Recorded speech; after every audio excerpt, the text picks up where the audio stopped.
Difficulty breathing?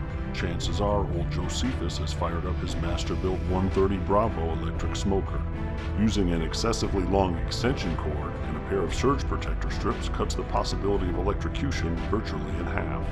730 square inches of cooking space on 4 chrome-plated racks is enough for 2 turkey, 8 racks of ribs, 4 pork butts, 3 beef brisket, and 6 chicken.